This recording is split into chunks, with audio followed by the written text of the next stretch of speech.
Bonjour et bienvenue dans cet extrait du programme Compétences CNC que je suis en train de réaliser et qui sortira début 2025. Ce programme est à destination de toute personne souhaitant améliorer ses compétences ou tout simplement se lancer dans l'univers de la CNC de loisirs ou semi-professionnel. J'ai compilé sous forme de masterclass vidéo plus de 3 années d'expérience sur différentes machines en essayant d'illustrer de manière simple et détaillée tout ce que vous devez savoir pour être à l'aise avec votre machine. J'espère sincèrement que tous ces conseils vous donneront envie vous aussi de plonger dans l'univers fantastique de la CNC et de réaliser des projets hors du commun.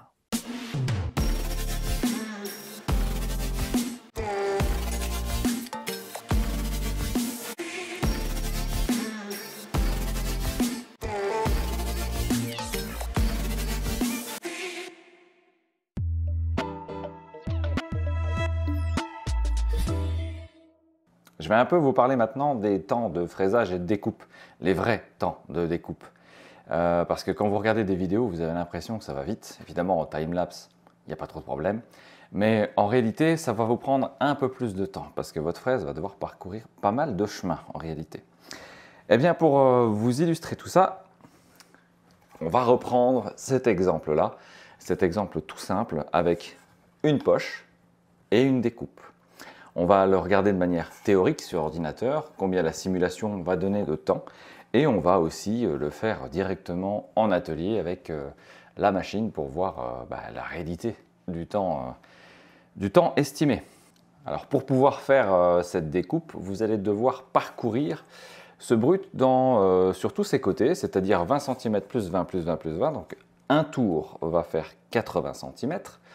Et évidemment, pour descendre sur cette épaisseur-là, si on part sur une fraise qui aura une épaisseur de 6 mm, vous allez pouvoir descendre à peu près 3 mm à chaque passe. Donc, vous allez devoir parcourir ce brut-là environ 7 fois. Donc, 7 fois 80 cm de déplacement pour pouvoir découper ceci.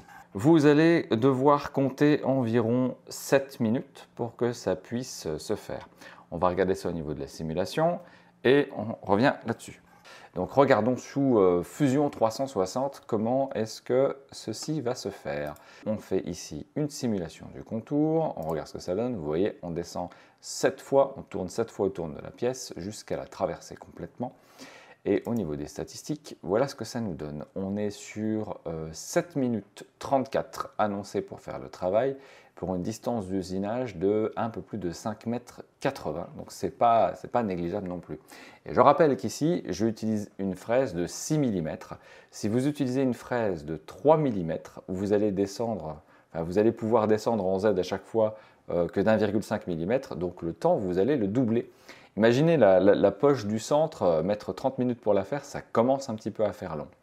Et maintenant, pour le temps de fraisage, pour cette poche au centre ici, là, il va falloir vous compter quand même plus de temps. Parce que vous allez devoir évider l'entièreté de la matière. Et donc là, il va falloir descendre sur 15 mm. Donc il va falloir faire 5 passes pour pouvoir y arriver. À chaque fois, vous devez éliminer l'entièreté. Donc vous allez parcourir tout ce serpentin-là, enfin un petit serpentin qui va se faire pour pouvoir éliminer la matière. Et là, vous êtes parti pour un usinage qui va vous prendre environ 15 minutes. On va jeter un petit coup d'œil sur la simulation. Et ensuite, on va regarder en atelier combien ça va faire de temps au réel. Voilà, nous voilà sous Fusion 360 pour regarder un petit peu ce que la simulation va nous apporter en termes de chiffres. Vous voyez ici les parcours d'outils, il y en a beaucoup. Tout ce parcours doit être fait pour pouvoir évider toute la matière. Si je le simule, voilà ce que ça va donner. Hop, on descend 5 fois pour évider cette poche. Dans les statistiques ici, on voit les données de temps théorique et de distance théorique. Donc le temps d'usinage est affiché, en théorie je le dis bien, à 14 minutes et 44 secondes. Et la distance d'usinage est à plus de 14 mètres, entre 14 mètres et 15 mètres. Donc ça fait quand même une sacrée distance pour pouvoir enlever un petit trou comme ça de 10 par 10 cm. Là maintenant, on part en atelier pour regarder vraiment la CNC fonctionner et mesurer le temps qu'elle va prendre pour faire cette poche. Et donc, vous voyez sur ces images, elle va évider les poches les unes après les autres. Et le temps qu'elle va prendre au final, on le voit sur le chronomètre, il ne faudra pas moins de 15 minutes pour évider la totalité. Donc là, on voit qu'on est assez proche de l'estimation théorique. Ce n'est pas toujours le cas, hein. Là, on est sur une opération simple, donc on reste assez aligné, mais parfois on peut avoir des temps qui sont complètement différents de ce qui est annoncé.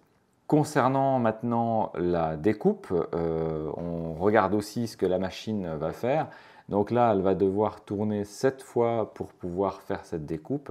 Et on voit que le chronomètre ici affiche 6 minutes 30 pour pouvoir faire le travail. Donc imaginez que vous voulez faire une découpe sur un brut beaucoup plus grand de par exemple 1200 mm par 600. Là, le temps de découpe va être augmenté jusqu'à environ 30 minutes pour pouvoir faire le travail.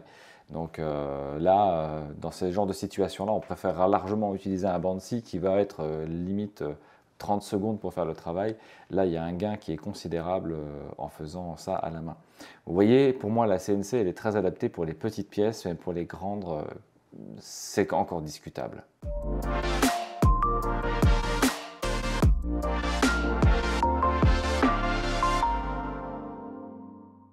Alors, comment optimiser ces temps de traitement pour réduire le temps lors de la fabrication? Eh bien, ça, vous allez pouvoir le configurer au niveau de l'étape numéro 2, l'étape de la fabrication, donc le CAM, où vous allez faire des sélections de bonnes fraises pour les bons usinages. Par exemple, on va prendre l'exemple d'une rainure. Si vous voulez faire une rainure de 6 mm, l'idéal est de prendre une fraise de 6 mm pour pouvoir le faire. Si vous voulez faire un trou de 5 mm de diamètre, l'idéal est de prendre une fraise de 5 mm de diamètre. Ça tombe sous le sens. Mais lors de vos fabrications, vous allez tenter d'utiliser des fraises plus petites pour éviter les changements en fait.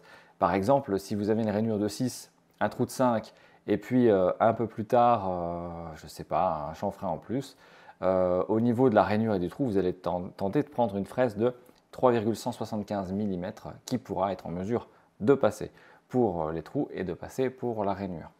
La bonne solution, elle reste d'utiliser les fraises qui vont bien dans vos usinages.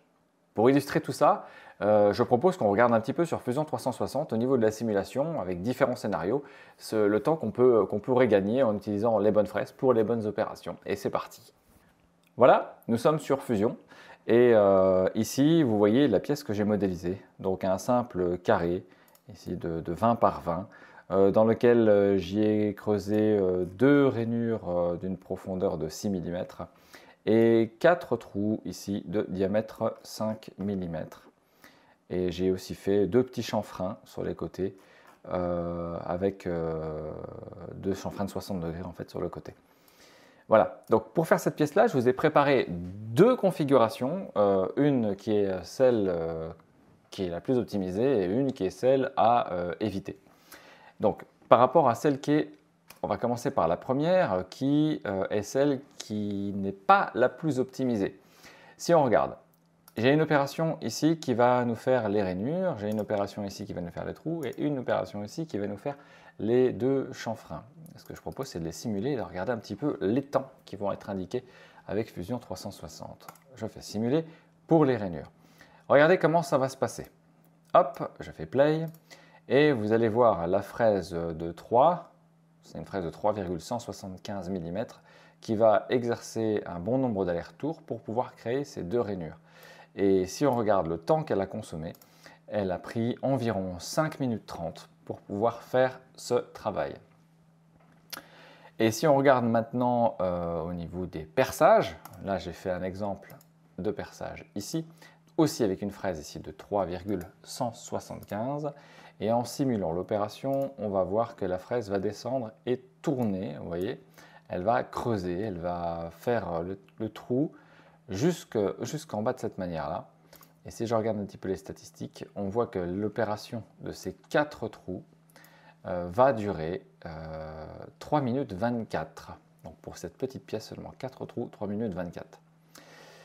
Donc on peut faire mieux. L'autre étape, c'est simplement l'étape du chanfrein. Celle-ci, je ne l'ai pas spécialement modifiée entre les 2 exemples. mais vous voyez que là, le chanfrein est fait en une seule fois de chaque côté. Voilà, c'est pour montrer qu'avec une fraise de 60 degrés, ici, vous allez pouvoir faire un chanfrein de 60 degrés en une seule fois. Ça paraît totalement logique, mais c'est ce qu'il faut faire. Donc du coup, au total, pour notre opération, il faudra compter à peu près 9 minutes 30 pour réaliser les 2 rainures, les 4 trous et le chanfrein. Voyons voir maintenant comment est-ce qu'on peut optimiser tout ça en faisant des opérations qui sont plus judicieuses. Nous voilà de retour sur Fusion 360 et voilà sur la deuxième configuration. Regardez comment les rainures cette fois-ci sont programmées. Elles sont programmées avec une fraise de 6 mm et on voit déjà au niveau des passages d'outils qu'il y a beaucoup moins de passages à faire.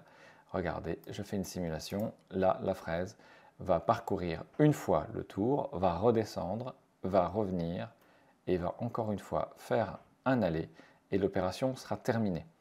Elle fait ça des deux côtés et on voit que là, cette fois-ci, on va prendre que 1 minute 12 pour faire le travail. Aussi, une chose que j'ai changé sur cette simulation, c'est que la précédente était faite à une vitesse de 1000 mm par minute et ici, pour ce genre de rainure, moi avec ma machine, je peux clairement monter à 2000 mm par minute. La fraise accepte totalement ce genre de paramètres. Donc on voit ici le 2000 mm par minute. Donc on a ici un temps de traitement qui est largement plus faible. Pour rappel, le premier était à 5 minutes 18, comparé maintenant à en fait, que 57 secondes pour faire ce travail-là. Donc comptez 1 minute. Pour les trous, c'est aussi beaucoup plus simplifié. Ce que j'ai fait ici, c'est que j'ai monté une fraise de 5 mm pour faire le travail. Et regardez comment ça se passe. Là, on n'a pas besoin de tournoyer, on va simplement faire comme si on faisait un perçage avec une perceuse à colonne et le travail va être optimisé largement plus. Et au final, on va compter 1 minute 19 pour faire ces 4 trous contre auparavant 3 minutes 09. Donc là, je rappelle qu'on est sur une petite dimension, donc les écarts ne sont pas faramineux, mais ça représente quand même beaucoup plus du double. Et pour le contour ensuite du chanfrein, là c'est le même, donc il est aussi dans les 50 secondes pour faire le travail. Vous voyez qu'au final, avec cette nouvelle configuration-là, le temps de traitement descend à 3 minutes contre plus de 9 minutes pour le premier. Donc on divise quasiment par 3 les temps de traitement et pour le même résultat au final. Donc évidemment, là vous allez devoir changer de fraise pour pouvoir le faire. Donc là, dans le cas là, il y a 3 changements de fraise. Hein. Dans un cas, il y en avait 2 au premier et 3 pour le suivant. Mais si vous mutualisez un petit peu, c'est-à-dire que vous faites plusieurs pièces en même temps, les opérations vont se répéter. Donc la fraise de 5 pour faire les trous va faire plusieurs pièces, etc. Donc vous serez quand même gagnant. Si vous faites de la série, clairement, vous serez gagnant, quoi.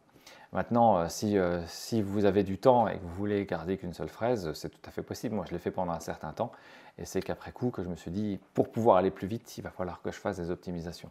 Donc, gardez en conclusion quelque chose d'assez simple.